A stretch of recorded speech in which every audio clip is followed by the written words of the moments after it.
Good morning. And yes, we are back for Cowboys Morning Brew with our friend Winnie the Pooh on Boom Broadcasting and Fans First Sports Network. I hope you're joining me this morning with your cup of coffee. I want to apologize real quick. We've had some studio upgrades with a new desk, and we've also had some studio setbacks. So that's why we haven't had, and also we need our production crew to get us some coffee. So finally, thank you. But we had a very interesting few weeks since we've been here. We lost that game to Chicago.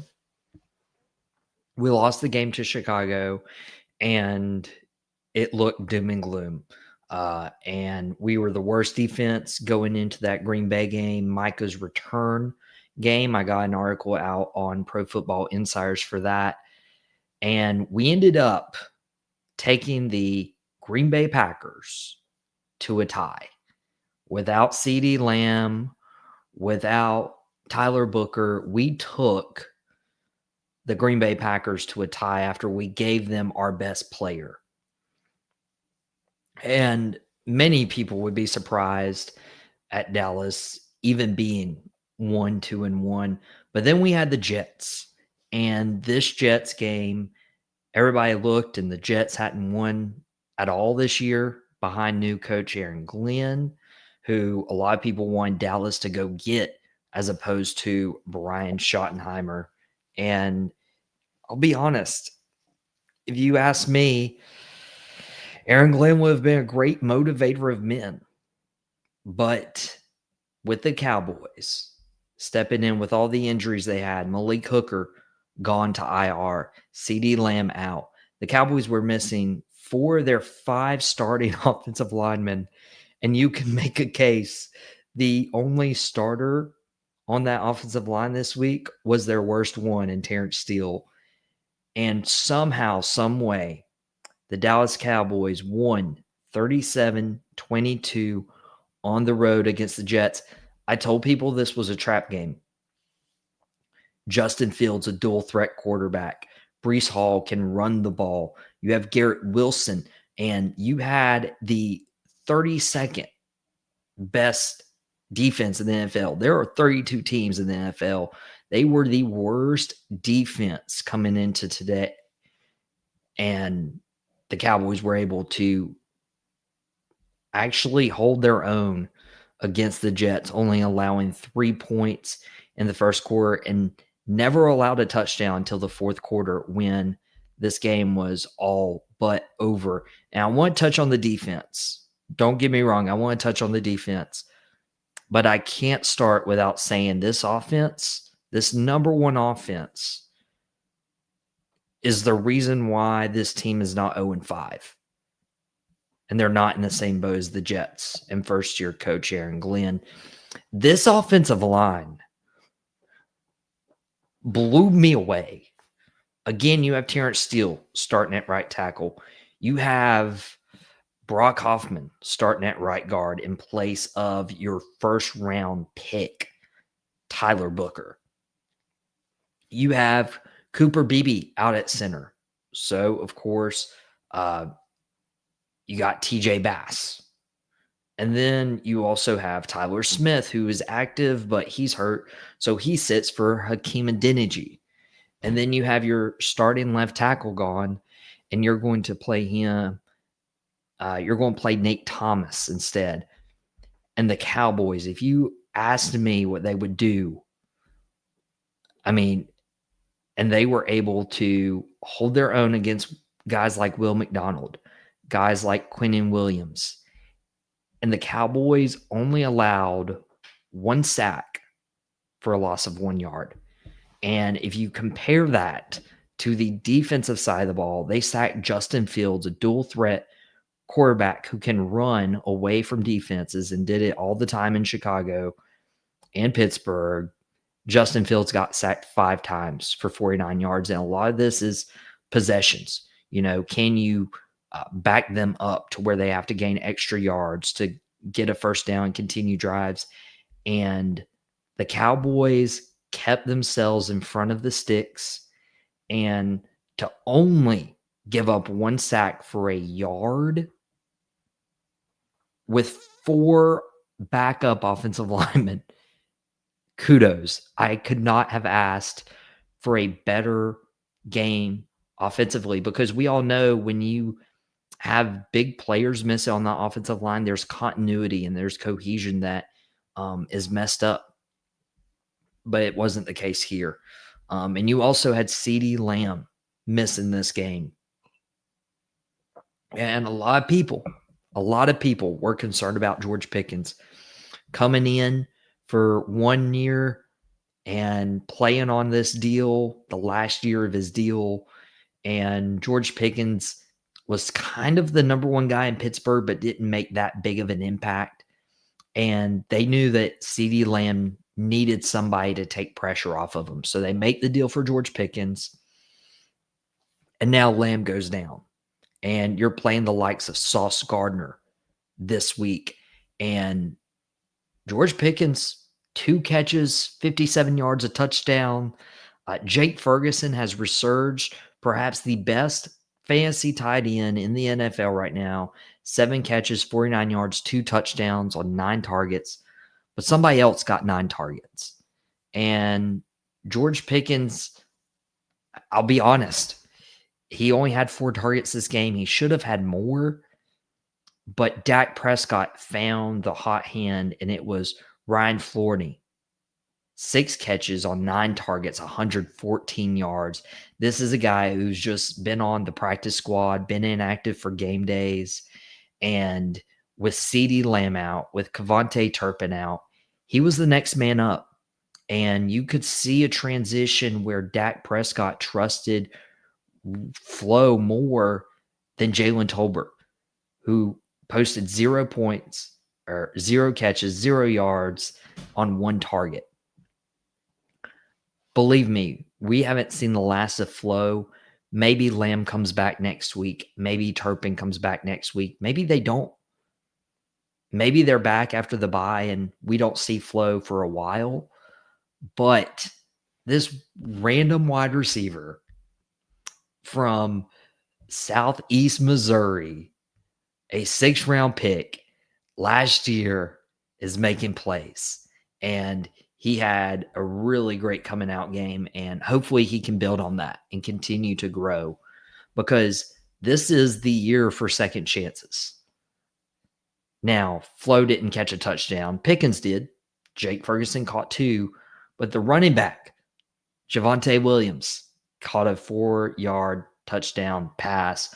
But he also, 16 carries, 135 yards, and a touchdown. By the way, this is the first career game for Javonte Williams to have over 100 yards, and he finally got it in this win against the New York Jets. Somebody who has just blown people away, and everybody, including myself, was saying Javonte Williams hasn't posted a 1,000-yard year in the NFL yet.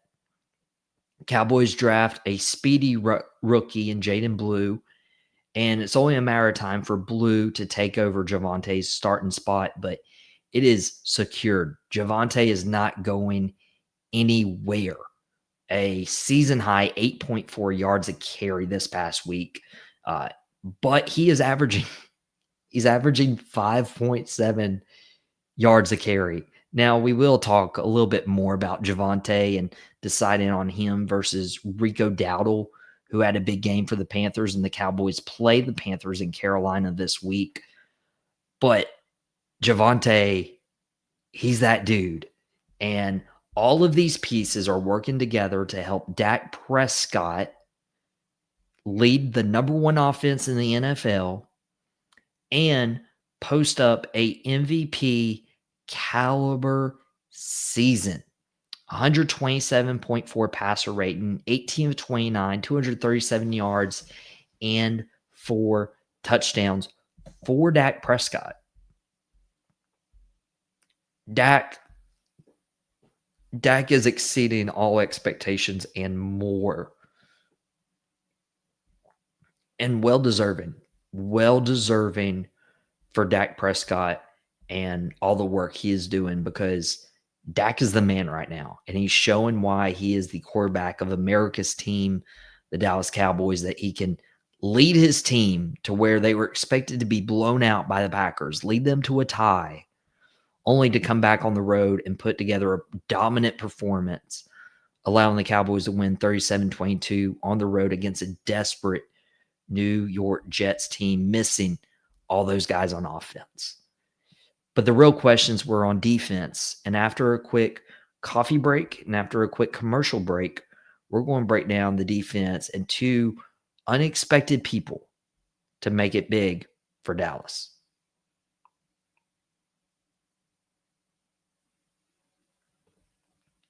Welcome back to Cowboys Morning Brew. I'm your host, Michael Davis.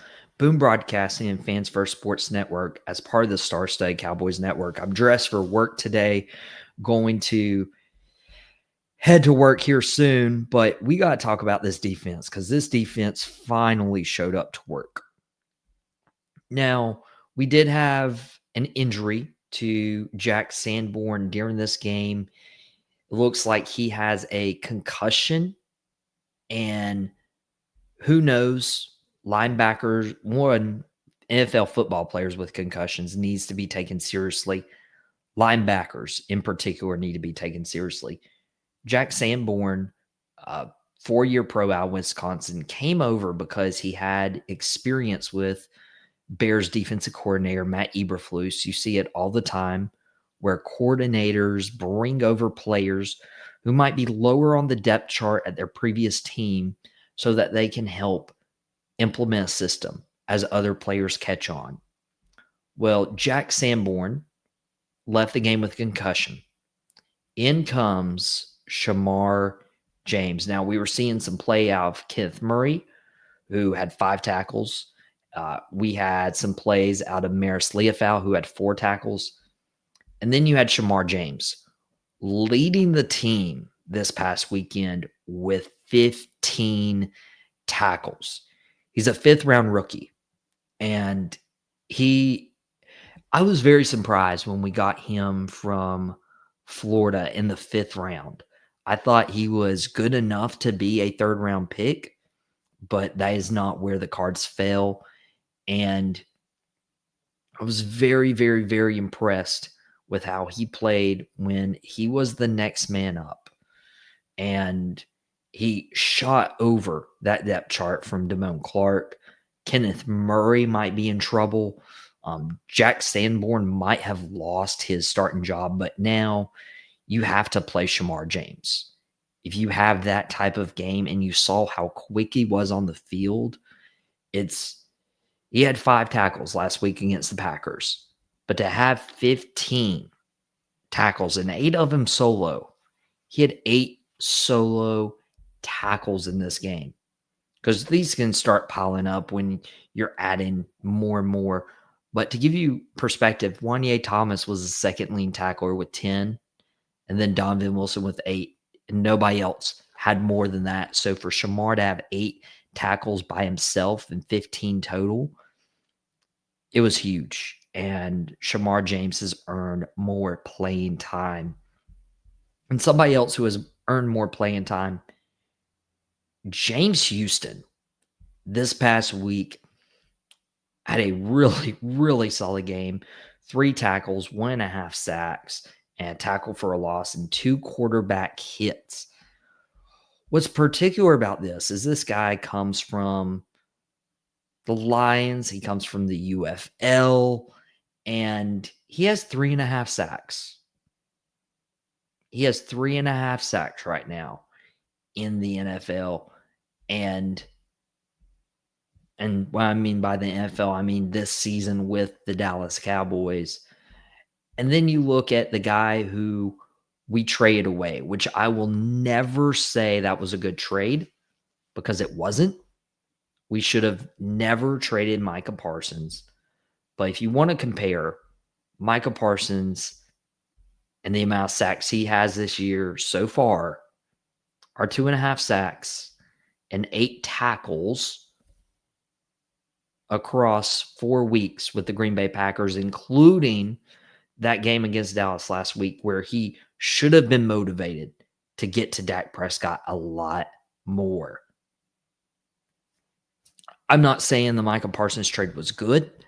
I would have kept him in Dallas at all costs, especially when you see what this defense has done without him. But what I'm saying is you can find guys like James Houston, who for right now is outplaying Micah Parsons, at least on the stack sheets, with 3.5 sacks, a forced fumble, 11 tackles, and he was signed off the street. And you have Donovan Ezeraku, who isn't putting up as many numbers on the stat sheet. And Donovan Ezeraku is still waiting for his first career sack, but you saw a lot more progression this past week. Now that he is having more control and more playing time, you saw him in the backfield a lot more. And he just turned 22 years old. The sky's the limit for this talent. But this defense, it looks like he can only operate with its two remaining best defensive players now that Micah Parsons has been traded. And it's Trevon Diggs and Deron Bland. We've seen what this defense looks without one of them. And I hope we don't ever see this defense without both of them. But Bland coming back against the Jets was huge because I don't know how they would have done if Garrett Wilson was matched up against a Kyer Elam or against a Reddy Stewart. It would have been really challenging, really difficult with having to move around with Garrett Wilson.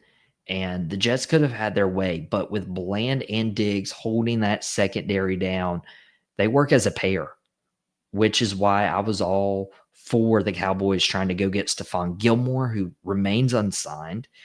But maybe with Bland and Diggs being around, maybe Kyer Elam can continue to progress. And again, it's all about the system that Matt Eberflus produces.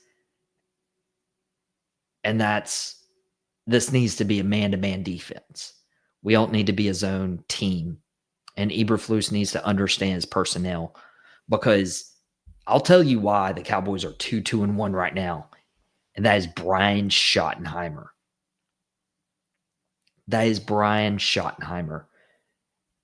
Everybody wanted Aaron Glenn. Everybody wanted Ben Johnson. And yes, Ben Johnson beat the Cowboys a couple weeks ago. But Brian Schottenheimer, to have his best player traded away a week before the season, to have 4 out of your 5 offensive linemen hurt, to have CeeDee Lamb down, and to have the 32nd worst defense in the NFL, for him to be at 500 right now goes to show you that Brian Schottenheimer is the real deal. And so is Cowboys Morning Brew and your nice little festive cup. I know this has to do a little bit more with Christmas, but I don't have a Halloween one if anybody wants to give me that, or may not get in the mail in time. So you might want to do a Thanksgiving mug for November, or even better, a Dallas Cowboys mug. But that is it for your Cowboys Morning Brew. Thank you for making us a part of your morning. And I got to get to work. I got to put on a tie and get ready and out the door. But if you are going to work, or if you're going to school, or if you're just having a lazy day on the couch, thank you for starting your day with me and a cup of coffee for Cowboys Morning Brew on Boom Broadcasting and Fans First Sports Network. We'll see you back here tomorrow morning.